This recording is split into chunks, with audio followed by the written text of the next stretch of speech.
Oh, hello. Hey, so nice to see you again. You decided to stop by and watch me. Thank you. If you're asking yourself what the hell that was, that makes it two of us. I don't know what the hell that was. All I know is that I'm thankful for you. I love you for watching, okay? Now, this is for those who are able and who can do more. Supporting the channel financially goes a very long way. And you have options in the description below, okay? And if none of those options work for you, then you can simply donate to the channel support page at Buy Me a Coffee. But regardless, you watching this to the end and interacting, so liking, comment, all that nonsense, is magical. Thank you. Sir, what are we gonna do about this man? Can I tell you something in regards to Darrell? Even at, look, he's in a dungeon. The key has literally been melted by lava. And he still finds a way to wiggle and shimmer. Listen, updates on this crazy lunatic is going to be very hard to find. But what I can give you is the in-between. The stuff that people miss and don't pay attention to because they're too small, but I found them to be interesting. Let's dive into it. If you are new here, I am Alistair Nzekio, and this is my point of view.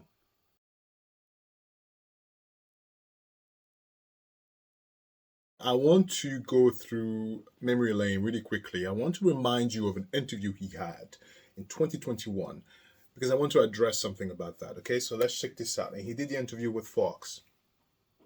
He's got a message from behind bars. Words hurt. In his first comments since the attack in Waukesha, Wisconsin, the suspect is complaining to Fox about being demonized as he sits behind bars. Mike Tobin has got the exclusive from our news hub covering the Heartland. Mike? And Sandra, Darrell Brooks essentially went victim in the jailhouse interview. He said he is being dehumanized as he talked to a couple of our Fox News digital reporters who tracked him down and visited him in the Waukesha County Jail. He said this as he is being held for allegedly slamming his SUV into the crowd at the Waukesha Christmas parade on November the 21st, killing 6 and wounding more than 60. Brooks told our reporters, "I just feel like I'm being monster demonized." He answered questions, but he did not explain why he attacked all those innocent people at the Christmas parade. Brooks explained that no one, not even his mother, has been to see him at the jail.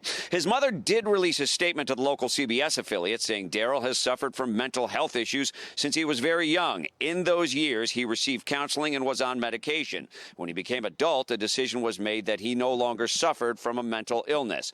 Record shows Brooks had run-ins with the law since 1999 when he became an adult and records became available. His crimes were often violent, and they touch 3 states.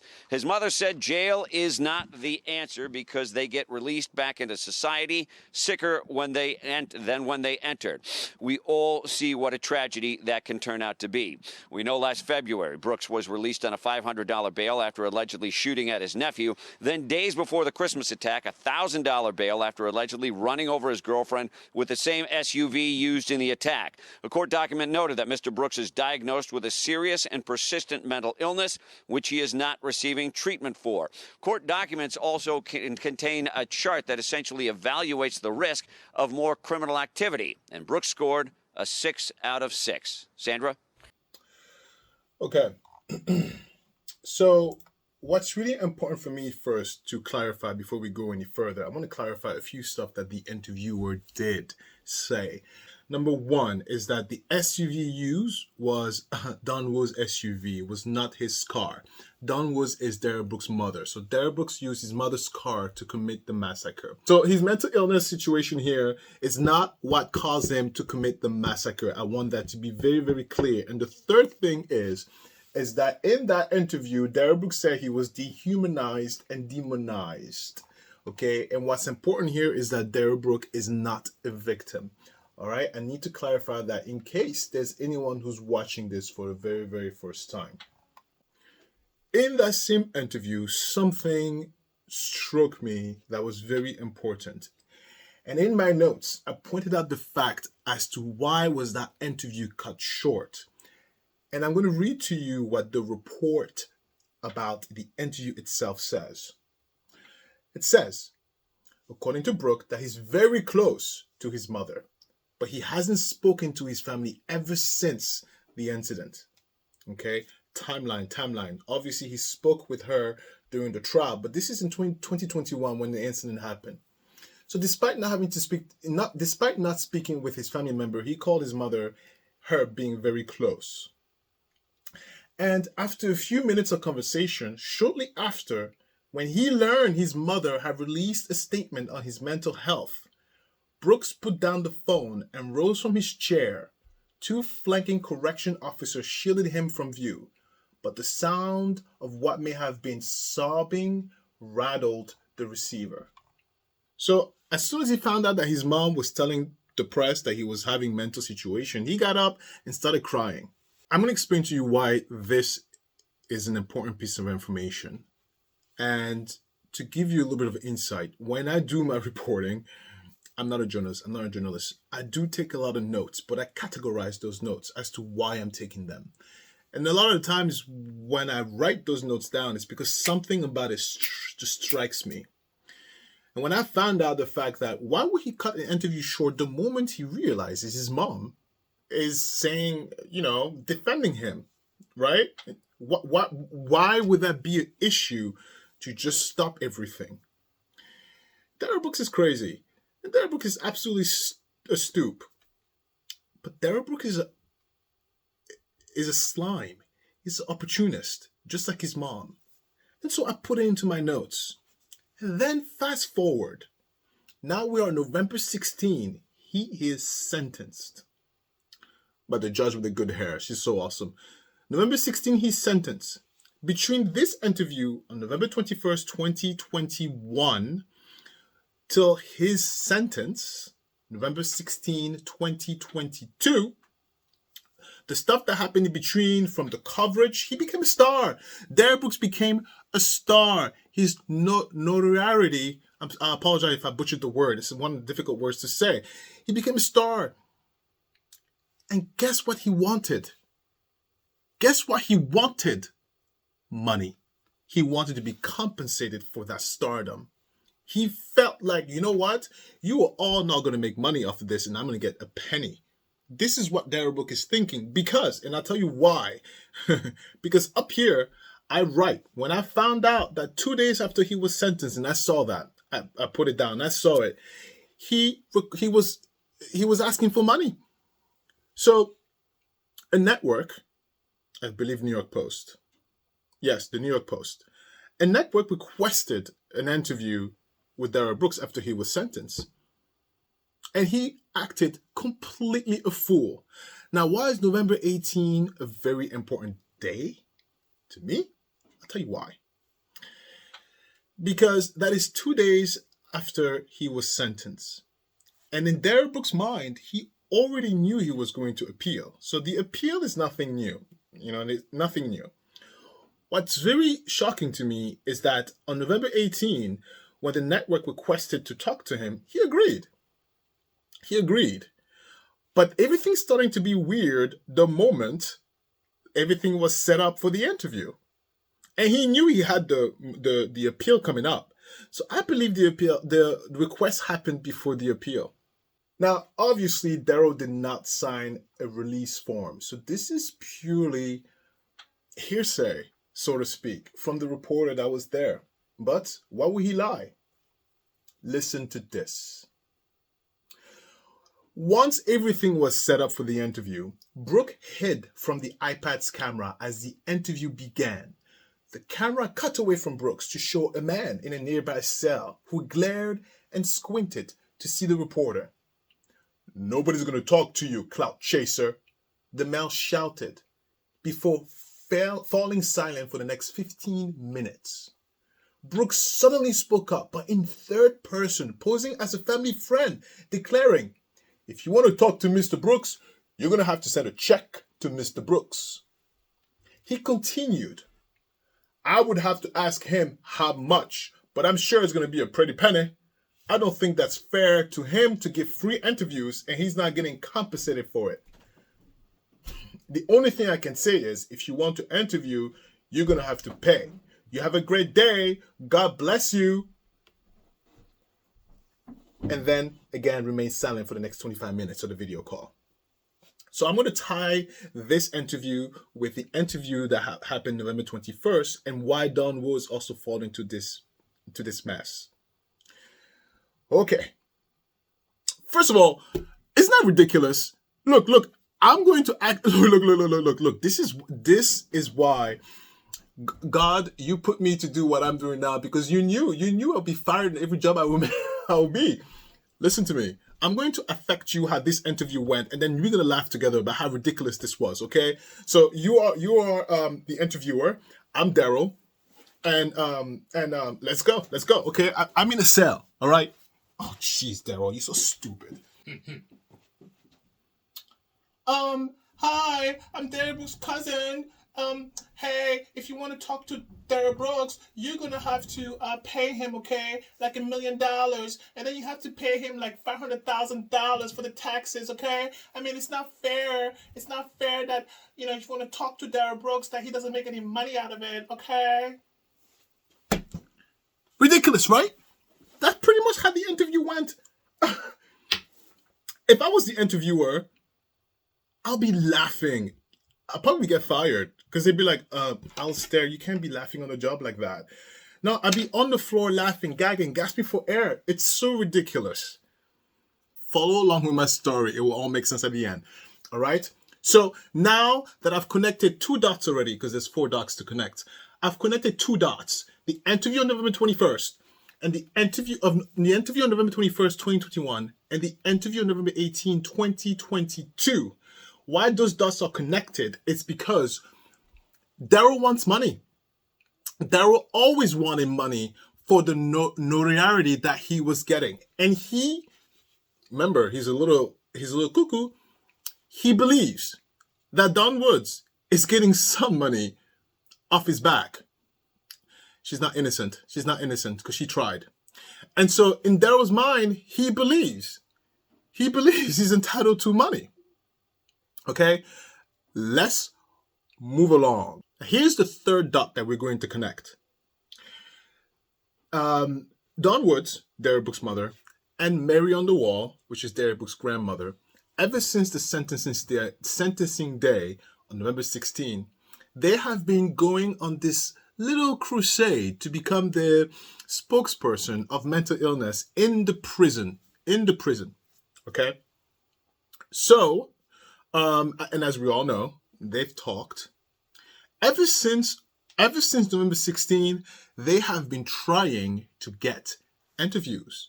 They've been trying to be in front of the camera. They've been trying to get a mic. They've been trying to talk. Nobody's picking them up. Nobody's listening. Nobody is touching those 2 women. Why?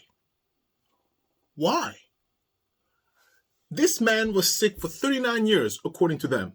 Why is on November 18, why is on November 18, all of a sudden, they are so concerned with mental illness in prison? And you don't think this is a coincidence that Darrell Brooks requests money on November 18th and Don Woods and Mary on the Wall are requesting audiences? I don't think there's any, I think, look, these people talk. It's connected. And if you remember November 16 during the sentencing, how Mary on the Wall was going like, I'm going to dedicate the rest of my life for mental illness in prison. What happened to that? It fizzled. I've looked. It fizzled. I even went into where she's a pastor from. It's not even on there. She's not even talking about it in her own circles. It's fizzled. After November 18, no more mention about it. To me, they spent the 16, 17, and 18 looking for money. They were looking for fame for those 3 days, maybe 4 days, maybe a week. And then when they realized nobody is going to give them the time of the day, they give up. Now, there's an extra dot that I want to connect. And that is Darrell Brooks' eldest son, Xavier Brooks, and he's 19 years old. Let me just get through this and then I'll tell you my quick thought. November 16, when Darrell Brooks was sentenced, okay, Xavier Brooks, his son, took a GUN and tried to commit, and thank God he failed. However, he has been charged with 3 felonies and 4 misdemeanors after holding a GUN to his and telling his mother he was going to himself earlier this year. Okay?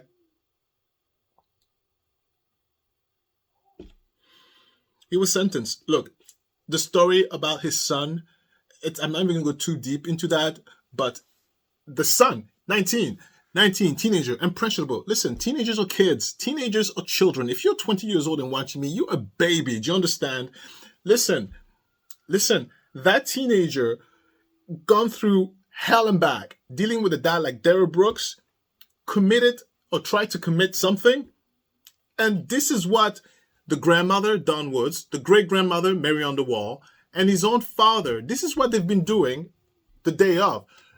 Fishing for outlets and network to speak with them so they can get money for their notorious crime of this massacre. Now it's the holidays. Happy moments here. Merry Christmas. Happy New Year. Yay. What am I doing? Now listen. Now let's try to imagine what this holiday season might be like for Darrell Brooks. Let's look. Okay? Now, I don't know if this is for sure, and the best tool I have as a journalist who's not really a journalist is my good old Google, okay? Yes. So let's go and see what Christmas is like at a max security prison. Are you ready? Here's the obvious. You're not getting presents. The second obvious is that the presents you get are being searched and vetted. Okay? Now, the inmates give you candy. Sure, you get candy for presents. The third non-obvious thing is that whatever you're given, the inmate next to you might take it and bribe you for it and force you to do stuff for it. Now, let's go for relatives. In max security, you don't get relatives, apparently. No one is coming to visit you. No one is coming to visit you. So you're over there by yourself, eating candy, scared that you're going to be assaulted all the time. Dinner, it's the same. The only thing extra you get is like ice cream, like a dessert. Nothing changes. Do you know why nothing changes, criminals? Because this is tax dollars. This is not a vacation. That's why. Give me a holiday. Be quiet. No. Holidays, schmolidays. Nothing is happening over there with those criminal max security. All they do is stare at the wall and complain about their lives.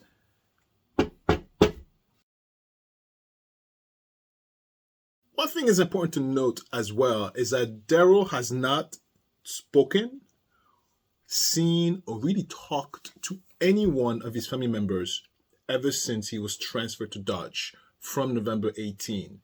And that's important because it's not that he doesn't have access or possibility to, it's because his family members are not interested. And I want to point this out again.